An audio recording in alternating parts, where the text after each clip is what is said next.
for Electro-Optics Systems and NSIL Bengaluru ಉತ್ತರ ವಿಶ್ವವಿದ್ಯಾಲಯದ ಜಂಟಿ ಆಶ್ರಯದಲ್ಲಿ ನಡೆತಾ ಇರತಕ್ಕಂಥ ಈ ರಾಷ್ಟ್ರೀಯ ಬಾಹ್ಯಾಕಾಶ ದಿನದಲ್ಲಿ ಈ ಕಾರ್ಯಕ್ರಮದಲ್ಲಿ ಮುಖ್ಯ ಅತಿಥಿಗಳಾಗಿ ಪಾಲ್ಗೊಂಡಿರುವಂತಹ ಬೆಂಗಳೂರು ವಿಶ್ವವಿದ್ಯಾಲಯದ ನಿಕಟಪೂರ್ವ ಕುಲಪತಿಗಳು, ಹಿರಿಯ ವಿಜ್ಞಾನಿಗಳು ಆದಂಥ ಪ್ರೊಫೆಸರ್ ಕೆ ಸಿದ್ದಪ್ಪ ಅವರೇ, ಇಸ್ರೋನ ಲಿಯೋಸ್ನ ಡೈರೆಕ್ಟರ್ ಆ್ಯಂಡ್ ಔಟ್ಸ್ಟ್ಯಾಂಡಿಂಗ್ ಸೈಂಟಿಸ್ಟ್ ಆದಂಥ ಶ್ರೀ ಆರ್ ವೆಂಕಟೇಶ್ವರನ್ ಅವರೇ, ನಮ್ಮ associate director and outstanding scientist Muralidhar ಅವರೇ, ಗಿರಿಲಾಲ್ ಅವರೇ, ನಮ್ಮ ಬೆಂಗಳೂರು ಉತ್ತರ ವಿಶ್ವವಿದ್ಯಾಲಯದ ಕುಲಸಚಿವರು ಮೌಲ್ಯಮಾಪನ ಪ್ರೊಫೆಸರ್ ಕುಮುದಾ ಅವರೇ, ಬೆಂಗಳೂರು ಉತ್ತರ ವಿಶ್ವವಿದ್ಯಾಲಯದ ಗೌರವಾನ್ವಿತ ಸಿಂಡಿಕೇಟ್ ಸದಸ್ಯರುಗಳಾದಂಥ ಗೋಪಾಲ್ ಗೌಡ್ರೆ, ಜೈದೀಪ್ ಅವರೇ, ಅಕಾಡೆಮಿಕ್ ಕೌನ್ಸಿಲ್ ಸದಸ್ಯರಾದಂಥ ಶ್ರೀಮತಿ ಆಶಾ ಸುಲ್ತಾನ್ ಅವರೇ, ಇಡೀ ಕಾರ್ಯಕ್ರಮದ ಜವಾಬ್ದಾರಿಯನ್ನು ಹೊತ್ತಂತಹ ನಮ್ಮ ಸಂಚಾಲಕರಾದಂಥ ಕೆ ವಿ ಶೀಲಾ ಅವರೇ, ಈ ಕಾರ್ಯಕ್ರಮದಲ್ಲಿ ಪಾಲ್ಗೊಂಡಿರುವಂತಹ ಎಲ್ಲ ನನ್ನ ಬೆಂಗಳೂರು ಉತ್ತರ ವಿಶ್ವವಿದ್ಯಾಲಯದ ಅಧ್ಯಾಪಕ ಮತ್ತು ಅಧ್ಯಾಪಕೇತರ ಸಿಬ್ಬಂದಿ ವರ್ಗದವರೇ, ಇಸ್ರೋದ ಎಲ್ಲ ಹಿರಿಯ ವಿಜ್ಞಾನಿಗಳೇ, ಇಸ್ರೋದ ಎಲ್ಲ ನನ್ನ ಎಲ್ಲ ನೌಕರ ಬಂಧುಗಳೇ, ಬೇರೆ ಬೇರೆ ಕಡೆಗಳಿಂದ ಬಂದಿರತಕ್ಕಂಥ ಎಲ್ಲ ನನ್ನ ನೆಲ್ಮೆಯ ವಿದ್ಯಾರ್ಥಿನಿಯರೇ, ಮಾಧ್ಯಮ ಮಿತ್ರರೇ, ಇವತ್ತು ಬೆಂಗಳೂರು ಉತ್ತರ ವಿಶ್ವವಿದ್ಯಾಲಯ ಮತ್ತು ಇಸ್ರೋನ ಜಂಟಿ ಆಶ್ರಯದಲ್ಲಿ ಇವತ್ತು ರಾಷ್ಟ್ರೀಯ ಬಾಹ್ಯಾಕಾಶ ದಿನವನ್ನು ಬಹಳಷ್ಟು ಉತ್ಸಾಹದಿಂದ ಇವತ್ತು ಆಚರಣೆ ಮಾಡ್ತಾ ಇರ್ತಕ್ಕಂಥದ್ದು ಬಹಳ ಸಂತೋಷದ ವಿಷಯ ಅಂತ ನಾನಂತೂ ಭಾವಿಸ್ತೇನೆ. ನಮ್ಮ ಶ್ರೀಮತಿ ಶೀಲಾ ಅವರು, I think she's A senior scientist ಇನ್ ಇಸ್ರೋ, ಅವನ್ನ ಸಂಪರ್ಕ ಮಾಡಿದಾಗ, ಇಲ್ಲ ಸರ್ ಈ ಸರಿ ಬಾಹ್ಯಾಕಾಶ ದಿನ ನಾನು ಓದಿರೋ ಕೋಲಾರದಲ್ಲೇ ಆಗಬೇಕು ಅಂತ ಬಹಳ ಪ್ರೀತಿಯಿಂದ ಹೇಳಿದ್ರು. ಬೇರೆ ಇನ್ನೆಲ್ಲೋ ಬೆಂಗಳೂರಲ್ಲಿ ಬೇರೆ ಬೇರೆ ಕಡೆ ಆಗುತ್ತೆ, ಆದರೆ ನನ್ನ ಊರು ನಾನು ಓದಿರೋ ಕೋಲಾರಲ್ಲಿ ಬೆಂಗಳೂರು ಉತ್ತರ ವಿಶ್ವವಿದ್ಯಾಲಯದ ಆಶ್ರಯದಲ್ಲೇ ಆಗಬೇಕು ಅಂತ ಹೇಳಿದ ಮೇಲೆ ನಾನು ಕೂಡ ಇಲ್ಲ ಮಾಡೋಣ ಅಂತ ಹೇಳಿ ಇವತ್ತು ರಾಷ್ಟ್ರೀಯ because of her Sheela madam ಅವ್ರು ಬಹಳ ಕಷ್ಟಪಟ್ಟು ಫೈಟಿಂಗ್ ಮಾಡಿ, ಇಲ್ಲ ನಮ್ಮೂರಲ್ಲಿ ಆಗಲೇಬೇಕು, ಕೋಲಾರಲ್ಲಿ ನಮ್ಮ ವಿದ್ಯಾರ್ಥಿಗಳನ್ನ ನಮ್ಮ ಮಕ್ಕಳನ್ನ ನಾವು ತಲುಪಬೇಕು ಅನ್ನೋ ಉದ್ದೇಶದಿಂದ ಬಹಳ ಇಷ್ಟೊಂದು ಉತ್ಸಾಹದಿಂದ ನಾವಿಬ್ಬರು ಸೇರಿ ಈ ಕಾರ್ಯಕ್ರಮವನ್ನು ರೂಪಿಸ್ಲಿಕ್ಕೆ ಕಾರಣ ಆಗಿದೆ ಅನ್ನುವಂಥದ್ದು. ಆ ಸಂದರ್ಭದಲ್ಲಿ ನಾವು ಯಾರನ್ನು ಕರೀಬೇಕು ಅಂದಾಗ ನಾನು ಹೇಳಿದೆ, ಹಿರಿಯ ವಿಜ್ಞಾನಿಗಳು, ಫಿಸಿಕ್ಸ್ ಕ್ಷೇತ್ರದಲ್ಲಿ ಅಪಾರವಾದಂಥ ಕೆಲಸ ಮಾಡಿರುವಂಥ ನಮ್ಮ ಬೆಂಗಳೂರಿನ ಫಾರ್ಮರ್ ವೈಸ್ ಚಾನ್ಸಲರ್ ಅವರು ಇದಾರಮ್ಮ, ಸಿದ್ದಪ್ಪನವ್ರ ಕಾರಣ ಅಂದಾಗ ಪಾಪ ನಾವು ಕರೆದ ತಕ್ಷಣ ನಮ್ಮ ಆಹ್ವಾನಕ್ಕೆ ಹೋಗೊಟ್ಟು ಪ್ರೊಫೆಸರ್ ಸಿದ್ದಪ್ಪನವರು ಬಹಳ ಒತ್ತಡದ ನಡುವೆಯೂ ಕೂಡ ಈ ಕಾರ್ಯಕ್ರಮಕ್ಕೆ ಬಂದರು. ಇದು ಬಹಳ ಸಂತೋಷದ ವಿಷಯ ಅಂತ ನಾನು ಭಾವಿಸ್ತೀನಿ. ಹಾಗಾಗಿ ಇಸ್ರೋ ಜೊತೆಗೆ ಬಂದಿರತಕ್ಕಂಥ ಎಲ್ಲ ಹಿರಿಯ ವಿಜ್ಞಾನಿಗಳು ನೋಡಿ, ಅವರೆಲ್ಲ ನಿಮ್ಗೆ ಇವತ್ತಿನ ಎಲ್ಲ ನಮ್ಮ ಯುವ ಪೀಳಿಗೆಗೆ ಮಾರ್ಗದರ್ಶಕರ ಆಗಿರ್ಬೇಕು. ಆಲ್ ಸೀನಿಯರ್ ಸೈಂಟಿಸ್ಟ್ ಎಲ್ಲರೂ ಕೂಡ ದೂರದ ಬೆಂಗಳೂರಿಂದ ಈ ಕಾರ್ಯಕ್ರಮಕ್ಕೋಸ್ಕರ ನೆನ್ನೆನೆ ಬಂದು ಇಲ್ಲಿ ಉಳ್ಕೊಂಡು ಬಹಳ ಪ್ರೀತಿಯಿಂದ ನಿಮ್ ಜೊತೆ ಇಂಟ್ರಾಕ್ಟ್ ಮಾಡ್ಲಿಕ್ಕೆ ಬಂದಿದ್ದಾರೆ. ಬಹುಶಃ ಎಕ್ಸಿಬಿಷನ್ನು ನಿಮ್ಗೆ ಬಹಳಷ್ಟು ಮಾಹಿತಿಯನ್ನ ಎಲ್ಲ ಕೂಡ ನಿಮ್ಗೆ ತಲುಪಿಸ್ತಾ ಇದೆ. ಹಾಗಾಗಿ ಇಸ್ರೋಗೂ ನಮಗೂ ಅವಿನಾಭಾವ ಸಂಬಂಧ, ಬೆಂಗಳೂರು ವಿಶ್ವವಿದ್ಯಾಲಯಕ್ಕೂ ಇಸ್ರೋಗೂ ಅವಿನಾಭಾವ ಸಂಬಂಧ. ಬಹಳ ಜನಕ್ಕೆ ಗೊತ್ತಿಲ್ಲ, this was part of Bangalore university. After trifurcation in the year 2017, this became Bangalore University. Originally, Bangalore University was one of the largest university in Asia with a majority of affiliated colleges, more than 600 affiliated colleges with more than 6 to 7 lakh students. That was the greatness of Bangalore University. So Bangalore University is associated with ISRO since 1975. Because most of you, this generation doesn't know. Because I belong to Department of Communication. I'm a communication man. Since 75, Bangalore University Department of Communication is associated with ISRO. And ISRO and Department of Communication Bangalore University, they had a joint venture where they conducted an experiment of introducing television for education, which is called Satellite Instructional Television Experiment in the year 1976. This project came into existence, which opened the doors of television in this country, thanks to ISRO, because they conducted the survey, they conducted the experiment, and it opened the doors for the rapid expansion of television through Doordarshan in this country. ಬಹಳ ಜನಕ್ಕೆ ಇದು ಗೊತ್ತಿಲ್ಲ. ಹಾಗಾಗಿ ಬೆಂಗಳೂರು ವಿಶ್ವವಿದ್ಯಾಲಯಕ್ಕೂ ಇಸ್ರೋಗೂ ನಮ್ದು ಅವಿನಾಭಾವ ಸಂಬಂಧ. So ನಾವು Indian science Congress ಮಾಡಿದಾಗಲೂ ಕೂಡ ಇಸ್ರೋ ಜೊತೆ ನಾವು ಜೊತೆಗೆ ಸೇರಿ ಬೆಂಗಳೂರು ವಿಶ್ವವಿದ್ಯಾಲಯದ ಜ್ಞಾನಭಾರತಿ ಆವರಣದಲ್ಲಿ ನಾವು ಬಹಳ ದೊಡ್ಡ ಇಂಡಿಯನ್ ಸೈನ್ಸ್ ಕಾಂಗ್ರೆಸ್ ಅನ್ನ ಕೂಡ ಮಾಡಿದ್ವಿ ಇಸ್ರೋ ಜೊತೆ ಸೇರಿ. ಅಂದಿನ ನಮ್ಮ ಗೌರವಾನ್ವಿತ ಪ್ರಧಾನಮಂತ್ರಿಗಳು ಬಂದು ನಮ್ಮ ಇಂಡಿಯನ್ ಸೈನ್ಸ್ ಕಾಂಗ್ರೆಸ್ ಅನ್ನ I think it may be somewhere around 2002 ನಲ್ಲಿ ಇಂಡಿಯನ್ ಸೈನ್ಸ್ ಕಾಂಗ್ರೆಸ್ ಆದಾಗ ನಮ್ಮ ಬೆಂಗಳೂರು ವಿಶ್ವವಿದ್ಯಾಲಯ ಇಸ್ರೋ ಜೊತೆ ಬಹಳ ದೊಡ್ಡ ಸೈನ್ಸ್ ಕಾಂಗ್ರೆಸ್ ಕೂಡ ನಾವು ಆರ್ಗನೈಸ್ ಮಾಡಿದ್ವಿ ಅನ್ನುವಂಥ ಮಾತನ್ನ ಈ ಸಂದರ್ಭದಲ್ಲಿ ಹೇಳಲಿಕ್ಕೆ ಬಯಸ್ತೇನೆ. ಹಾಗಾಗಿ ನನಗೂ ಇಸ್ರೋಗೂ ವಿಶೇಷ ವೈಯಕ್ತಿಕವಾಗಿ, because lot of my students they work in ISRO, either they are in Bangalore are in Ahmedabad, and there are in very major centres, there are all scientists and they are in media field and quite a lot of, and majority of you, whenever we show all your Chandrayaan through the television, it is my students who work along with you. ನಾವು ಯಾವ್ಯಾವ ಚಂದ್ರಯಾನ ಮಾಡ್ತೀರಿ, ಯಾವ್ಯಾವ satellite ಗಳನ್ನು ಹಾರಿಸ್ತೀರಿ, ಎಲ್ಲ ಟೆಲಿವಿಷನ್ಗೆ ಮೀಡಿಯಾಗೆ ಬಿಡುಗಡೆ ಮಾಡೋ ತಂಡ ಬಹುಸಂಖ್ಯಾತ ನಮ್ಮ ಬೆಂಗಳೂರು ವಿಶ್ವವಿದ್ಯಾಲಯದ ನಮ್ಮ ಸಂವಹನ ವಿದ್ಯಾರ್ಥಿಗಳು ಅನ್ನುವಂಥ ಮಾತನ್ನ ಈ ಸಂದರ್ಭದಲ್ಲಿ ಹೇಳಲಿಕ್ಕೆ ಬಯಸ್ತೇನೆ. ವಿಶೇಷ ಬಹಳ ಜನ ಈ ಕೋಲಾರ ಚಿಕ್ಕಬಳ್ಳಾಪುರದವರು, ಅದು ಕೂಡ ಬಹಳ ವಿಶೇಷ.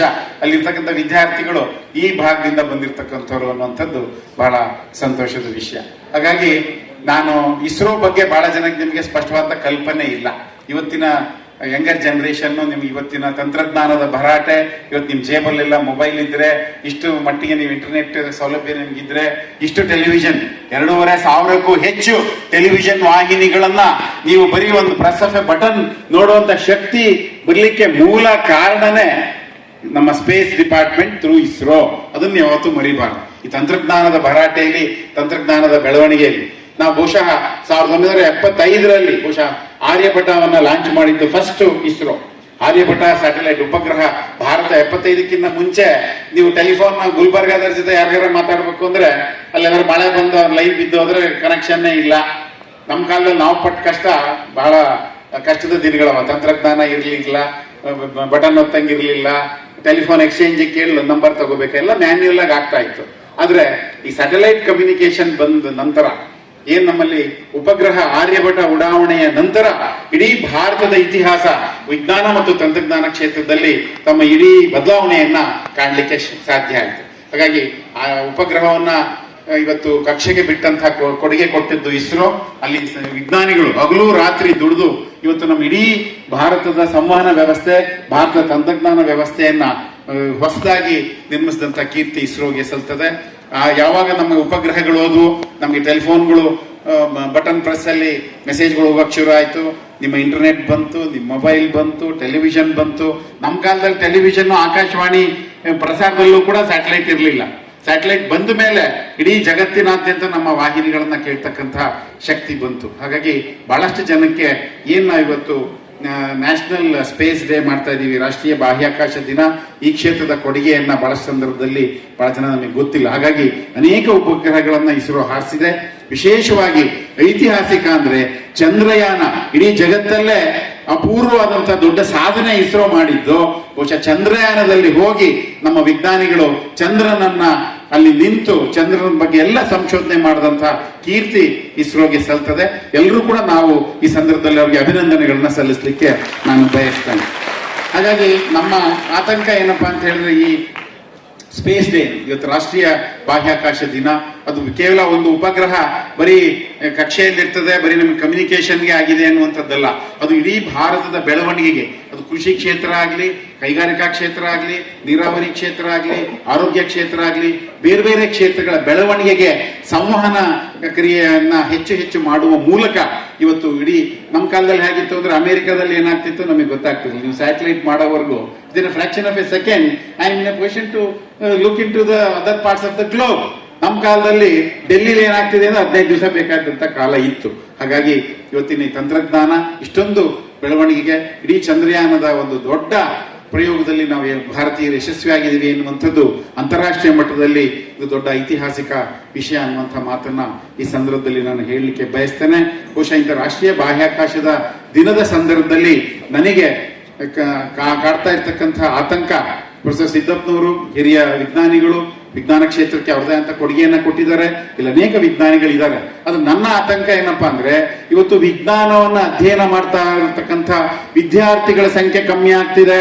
ಇದು ಬಹಳ ಆತಂಕಕಾರಿ ಬೆಳವಣಿಗೆ ಈ ದೇಶದಲ್ಲಿ. ಇದ್ರ ಬಗ್ಗೆ ನಾವೆಲ್ಲರೂ ಕೂಡ ಎಚ್ಚರಿಕೆಯಿಂದ ಗಮನಿಸಬೇಕು. C people who have started studying science, it's declining.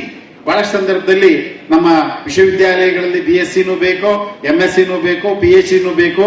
ವಿಜ್ಞಾನವನ್ನ ಮಕ್ಕಳಿಗೆ ಹೇಳಿಕೊಡುವ ಶಿಕ್ಷಕರು ಬೇಕು, ಅಧ್ಯಾಪಕರು ಬೇಕು, ಪ್ರೊಫೆಸರ್ಸು ಬೇಕು, ಸೈಂಟಿಸ್ಟು ಬೇಕು. ಸ್ಪೇಸ್ ಕ್ಷೇತ್ರಕ್ಕೂ ಕೂಡ ಬಹಳ ಜನ ನಾವು ನಮ್ಮ ಕೊಡುಗೆಗಳನ್ನ, ಪ್ರತಿಭಾವಂತರನ್ನ ಕಳಿಸಬೇಕಾಗಿದೆ. ಹಾಗಾಗಿ ಎಲ್ಲೋ ಒಂದ್ ಹತ್ರ ನಾವು ವಿಜ್ಞಾನ ಕ್ಷೇತ್ರವನ್ನ ಬಲಪಡಿಸಬೇಕಾದ್ರೆ ಬಹುಶಃ ನಮ್ಮ ಶೈಕ್ಷಣಿಕ ಮಟ್ಟದಲ್ಲೂ ಕೂಡ ನಮ್ಮ ವಿಜ್ಞಾನ ವಿಭಾಗಗಳು ಕೂಡ ಬಹಳಷ್ಟು ಬಲಿಯುತವಾಗಿ ಬೆಳೆಸಬೇಕಾಗಿದೆ. ವಿಶೇಷವಾಗಿ ಬೆಂಗಳೂರು ವಿಶ್ವವಿದ್ಯಾಲಯದ ಒಂದು ಬಹಳ ದೊಡ್ಡ ಶಕ್ತಿ ಏನು, ಬೆಂಗಳೂರಿನ ದೊಡ್ಡ ಶಕ್ತಿ ಏನು ಅಂದ್ರೆ we are very strong in science faculties. Bangalore University is very strong in science faculties. Bengaluru ನಗರನೇ because of Indian institute of science ಬಹುಶಃ ವಿಜ್ಞಾನಕ್ಕೆ ಅವತ್ತಿನ ಕಾಲಕ್ಕೆ ನಾವು ಹೆಚ್ಚು ಒತ್ತನ್ನ ಕೊಟ್ಟಿದ್ದೇವೆ.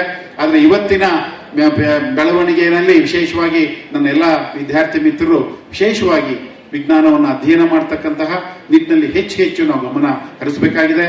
ತಂತ್ರಜ್ಞಾನ ನಿಮ್ಮದಾಗಿದೆ, ತಂತ್ರಜ್ಞಾನ ನಿಮ್ಮ ಜೊತೆಗಿದೆ, ತಂತ್ರಜ್ಞಾನ ಜೊತೆ ನೀವು ಬಹಳಷ್ಟು ಒಡನಾಟವನ್ನು ಇಟ್ಕೊಂಡಿದ್ದೀರಿ. ಆದ್ರೆ ಒಂದು ಜ್ಞಾಪಕದಲ್ಲಿ ಇಟ್ಕೊಳ್ಳಿ, ತಂತ್ರಜ್ಞಾನವನ್ನ ಯಾವಾಗ, ಎಲ್ಲಿ, ಎಷ್ಟು ಅರ್ಥಪೂರ್ಣವಾಗಿ ಬಳಸುತ್ತೀರಿ ಅನ್ನುವುದು ನಿಮ್ಮ ಯಶಸ್ಸನ್ನ ನಿರ್ಧರಿಸುತ್ತೆ ಎನ್ನುವಂಥ ಮಾತನ್ನ ಯಾವ ಸಂದರ್ಭದಲ್ಲೂ ಮರಿಬೇಡಿ. ಯಾಕೆಂದ್ರೆ ಇವತ್ತು ತಂತ್ರಜ್ಞಾನವನ್ನ ಇಸ್ರೋದವರು ಸ್ಯಾಟಲೈಟ್ ಕೊಟ್ಟರು, ಎಲ್ಲ ಫೆಸಿಲಿಟೀಸ್ ನಮಗೆ ಬಂತು. ಆ ಫೆಸಿಲಿಟೀಸ್ನ ಎಷ್ಟು ಒಳ್ಳೆಯದಕ್ಕೋಸ್ಕರ ಎಷ್ಟು ಮಟ್ಟಿಗೆ ನಾವು ಬಳಸ್ತೇವೆ ಅನ್ನುವಂಥದ್ದನ್ನು ಕೂಡ ನಾವು ಇವತ್ತು ಹೆಚ್ಚು ಗಮನ ಹರಿಸಬೇಕಾಗಿದೆ. ಆ ನಿಟ್ಟಿನಲ್ಲಿ ತಂತ್ರಜ್ಞಾನದ ಭರಾಟೆಯಲ್ಲಿ ನಮ್ಮ ಕೌಟುಂಬಿಕ ಸಂವಹನನೇ ಕಳೆದೋಗ್ಬಿಟ್ಟಿದೆ. ನಮ್ಮ ಫ್ಯಾಮಿಲಿ ಕಮ್ಯುನಿಕೇಶನ್ ಹ್ಯಾಸ್ ಗಾನ್. ನಿಮ್ಮ ಮೊಬೈಲ್ಗಳು, ನಿಮ್ಮ ಇಂಟರ್ನೆಟ್, ನಿಮ್ಮ ಫೇಸ್ಬುಕ್, ಈ ಒತ್ತಡದಲ್ಲಿ ತಂತ್ರಜ್ಞಾನದ ಭರಾಟೆಯಲ್ಲಿ ಎಲ್ಲೋ ನಮ್ಮ ಭಾವನಾತ್ಮಕ ಸಂಬಂಧಗಳು, ಕುಟುಂಬದ ಸಂಬಂಧಗಳು ಅದು ಎಲ್ಲಿಗೂ ಕೂಡ ಧಕ್ಕೆ ಆಗದ ರೀತಿಯಲ್ಲಿ ನೋಡಿಕೊಂಡು ಮುಂದಿನ ದಿನಗಳಲ್ಲಿ ಹೆಚ್ಚು ವಿಜ್ಞಾನವನ್ನ ಯಾರು ಹೆಚ್ಚು ಆಳವಾಗಿ ಓದ್ತೀರಿ, ಒಳ್ಳೊಳ್ಳೆ ವಿಜ್ಞಾನಿಗಳಾಗ್ತೀರಿ, ಬಹುಶಃ ಈ ದೇಶದ ಬೆಳವಣಿಗೆಗೆ, ಕನ್ನಡ ನಾಡಿನ ಬೆಳವಣಿಗೆಗೆ ನಿಮ್ಮದೇ ಅಂತ ಕೊಡುಗೆಯನ್ನ ನಾವು ಕೊಡ್ಲಿಕ್ಕೆ ಸಾಧ್ಯ ಆಗ್ತದೆ. ಬೆಂಗಳೂರು ವಿಶ್ವವಿದ್ಯಾಲಯದ ಒಂದು ಬಹಳ ದೊಡ್ಡ ಶಕ್ತಿ ಏನು ಅಂದ್ರೆ ನಮ್ಮಲ್ಲಿ ಓದಂತ ಫಿಸಿಕ್ಸ್ ಡಿಪಾರ್ಟ್ಮೆಂಟ್ ಓದಂತ ಒಬ್ಬರೋ ಇಬ್ರೋ ಇಸ್ರೋನ ಅಧ್ಯಕ್ಷರಾಗಿರ್ತಕ್ಕಂಥ ಗೌರವ ಕೂಡ ಬೆಂಗಳೂರು ವಿಶ್ವವಿದ್ಯಾಲಯಕ್ಕಿದೆ. ಇಸ್ರೋ ಚೇರ್ಮನ್ಗಳಾದವರು ನಮ್ಮ ಬೆಂಗಳೂರು ವಿಶ್ವವಿದ್ಯಾಲಯದ physics department is also more than 113 years old ನಮ್ಮ ಹತ್ರ. ಆಮೇಲೆ ನಮ್ಮ ಬೆಂಗಳೂರು ವಿಶ್ವವಿದ್ಯಾಲಯದ ದೊಡ್ಡ ಶಕ್ತಿ ಏನಂದ್ರೆ ಸರ್ ಸಿ ವಿ ರಾಮನ್ ಅವರು ಕೂಡ ರಾಮನ್ ಎಫೆಕ್ಟ್ ನ ಸಂಶೋಧನೆ ನಡೆಸಿದ ಕೂಡ ನಮ್ಮ ಸೆಂಟ್ರಲ್ ಕಾಲೇಜು ಬೆಂಗಳೂರು ವಿಶ್ವವಿದ್ಯಾಲಯದಲ್ಲಿ. ಅದು ಕೂಡ ನಮಗೆ ಭಾವನಾತ್ಮಕವಾಗಿ ಬಹಳಷ್ಟು ಸಂಬಂಧ ಇದೆ. ಹಾಗಾಗಿ ಇಸ್ರೋಗೂ ಬೆಂಗಳೂರು ವಿಶ್ವವಿದ್ಯಾಲಯ, ಈಗ ನಮ್ಮ ಬೆಂಗಳೂರು ಉತ್ತರ ವಿಶ್ವವಿದ್ಯಾಲಯಕ್ಕೂ ಭಾವನಾತ್ಮಕ ಸಂಬಂಧ ಇದೆ. ಇದೇ ರೀತಿ ಇನ್ನು ಅನೇಕ ವಿಜ್ಞಾನ ಕಾರ್ಯಕ್ರಮಗಳನ್ನು ನಮ್ಮ ಬೆಂಗಳೂರು ಉತ್ತರ ವಿಶ್ವವಿದ್ಯಾಲಯದ ಅಡಿಯಲ್ಲಿ ಆಚರಣೆ ಮಾಡಲಿ. ನಮ್ಮ ವಿದ್ಯಾರ್ಥಿಗಳಿಗೆ ಹೆಚ್ಚು ಹೆಚ್ಚು ಎಕ್ಸ್ಪೋಜರ್ ಕೊಡುವ ಮೂಲಕ ಈ ಕಾರ್ಯಕ್ರಮವನ್ನು ನಾವು ಯಾಕೆ ಮಾಡಿದ್ವಿ ಅಂದ್ರೆ ನಿಮಗೂ ಈ ಸ್ಪೇಸ್ ಬಗ್ಗೆ, ನಮ್ಮ ಬಾಹ್ಯಾಕಾಶದ ಬಗ್ಗೆ ಕುತೂಹಲ ಬರಲಿ. ನೀವು ಆ ಕ್ಷೇತ್ರದಲ್ಲಿ ನೀವು ಕೂಡ ಕಷ್ಟಪಟ್ಟು ಎಕ್ಸಾಮಿನೇಷನ್ ಬರೆದು ನೀವು ಪ್ರತಿಭಾನ್ವಿತರಾದ್ರೆ ನಿಮಗೂ ಇಸ್ರೋದಂತ ಸಂಸ್ಥೆಯಲ್ಲಿ ಕೆಲಸ ಮಾಡೋ ಅವಕಾಶ ಲಭಿಸುತ್ತೆ. ಹಳೆ ಕಾಲದಲ್ಲಿ ನಿಮ್ ನಾಸಾ ಗೀಸಾ ಅಮೆರಿಕ ಎಲ್ಲ ಹೊಟ್ಟೋಯ್ತು. ಜಗತ್ತಲ್ಲಿ ಇವತ್ತು ನಂಬರ್ 1 ಇರುವಂತ ಬಾಹ್ಯಾಕಾಶ ಸಂಸ್ಥೆ ಯಾವ್ದಾದ್ರು ಇದ್ರೆ ಅದು ಇಸ್ರೋ. ಇದನ್ನ ಯಾವತ್ತೂ ಮರಿಬೇಡ್ರಿ. ಯಾವ ಇಸ್ರೋ, ಯಾವ ಅಂತಾರಾಷ್ಟ್ರೀಯ ಸಂಸ್ಥೆಗಳು ನಮಗೆ ಸರಿ ಸಮಾನವಾಗಿಲ್ಲ. ಅಂತ ಪ್ರತಿಭಾವಂತ ವಿಜ್ಞಾನಿಗಳು ನಮ್ಮಲ್ಲಿದ್ದಾರೆ. ಹಾಗಾಗಿ ನೀವು ಕಷ್ಟಪಟ್ಟು ಓದಿ ನೀವು ವಿಜ್ಞಾನವನ್ನ ಆಳವಾಗಿ ಅಧ್ಯಯನ ಮಾಡಿದ್ರೆ ನಿಮ್ಗೂ ಕೂಡ ಇಸ್ರೋದಂತ ಸಂಸ್ಥೆಯಲ್ಲಿ ಕೆಲಸ ಮಾಡ್ತಕ್ಕಂಥ ಒಂದು ಅವಕಾಶ ಸಿಗ್ತದೆ. ಇಸ್ರೋ ಈ ರಾಷ್ಟ್ರಕ್ಕೆ ಬಹಳಷ್ಟು ಕೊಡುಗೆಯನ್ನ ಕೊಟ್ಟಿದೆ. ಇನ್ನು ಅನೇಕ ಕೊಡುಗೆಗಳನ್ನ ಕೊಡ್ತಕ್ಕಂಥ ದಿನಗಳು ಬಹಳ ದೂರ ಇಲ್ಲ. ಹಾಗಾಗಿ ನಾವು ಕೂಡ ಈ ಭಾಗದಿಂದ ವಿಜ್ಞಾನವನ್ನು ಹೆಚ್ಚು ಓದಿ ಅರ್ಥ ಮಾಡಿಕೊಂಡು ಕಷ್ಟಪಟ್ಟು ದುಡಿದ್ರೆ ಖಂಡಿತ ನಿಮ್ಗೂ ಒಳ್ಳೆ ಅವಕಾಶ ಆಗ್ತದೆ ಅನ್ನುವಂಥ ಮಾತನ್ನ ಹೇಳ್ತಾ, ಇದೇ ರೀತಿ we want the support of ISRO in strengthening our science faculty.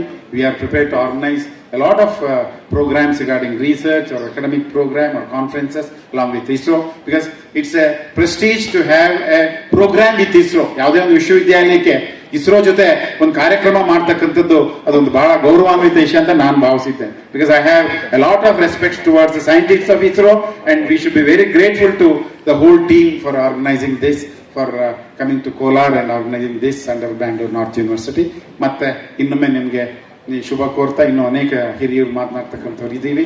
ಯಾವ ಸಂದರ್ಭದಲ್ಲೂ ಕೂಡ ವಿಜ್ಞಾನವನ್ನು ಮೈಗೂಡಿಸ್ಕೊಳ್ಳಿ, ಹೆಚ್ಚು ಅಧ್ಯಯನ ಮಾಡಿ, ನಿಮಗೆ ಒಳ್ಳೆಯದಾಗ್ತದೆ ಅನ್ನುವಂಥ ಮಾತನ್ನು ಹೇಳ್ತಾ ಇನ್ನೊಂದು ಶುಭ ಕೋರಿ ಈ ಕಾರ್ಯಕ್ರಮದಲ್ಲಿ ಪಾಲ್ಗೊಳ್ಳಿಕ್ಕೆ ಇಷ್ಟೊಂದು ಉತ್ಸಾಹದಿಂದ ಮಾಡಿದಂತಹ ನಮ್ಮ ಇಸ್ರೋದ ನಮ್ಮ ಶೀಲಾ ಮೇಡಮ್ ತಂಡದವ್ರಿಗೆ, ನಮ್ಮ ಬೆಂಗಳೂರು ಉತ್ತರ ವಿಶ್ವವಿದ್ಯಾಲಯದ ಎಲ್ಲರಿಗೂ ಕೂಡ ನಾನು ಅಭಿನಂದನೆ. ವಿಶೇಷವಾಗಿ ನಾನು ಕುಂದಾ ಮೇಡಮ್ ಅವ್ರಿಗೂ ಕೂಡ ಹೇಳಿದೆ, ಯಾಕೆಂದ್ರೆ ನನ್ನೇ ಪತ್ರದಲ್ಲಿ ಇದ್ವಿ ನಾವು, ಮೇಡಮ್ ಇಲ್ಲ ಮೇಡಮ್ ನೀವು ಶೀಲಾ ಮೇಡಮ್ ಅವರು ಆರ್ಗನೈಸ್ ಮಾಡಬೇಕು ಅಂತ. ಇದೆಲ್ಲ ಸೇರಿ ಇಷ್ಟೊಂದು ಉತ್ಸಾಹದಿಂದ ತುಂಬ ಚೆನ್ನಾಗಿ ಮಾಡಿದಿರಿ. ಮುಂದೆ ಬರ್ತಕ್ಕಂಥ ದಿನಗಳಲ್ಲಿ ವಿಜ್ಞಾನಕ್ಕೆ ಸಂಬಂಧಪಟ್ಟ ಇನ್ನು ಹೆಚ್ಚು ಹೆಚ್ಚು ಕಾರ್ಯಕ್ರಮಗಳನ್ನ ಮಾಡೋಣ. ನಿಮ್ಮೆಲ್ಲರೂ ಶುಭವಾಗಲಿ ಅಂತ ಹಾರೈಸಿ ನನ್ನ ಮಾತು ಮುಗಿಸಿ ನಮಸ್ಕಾರ.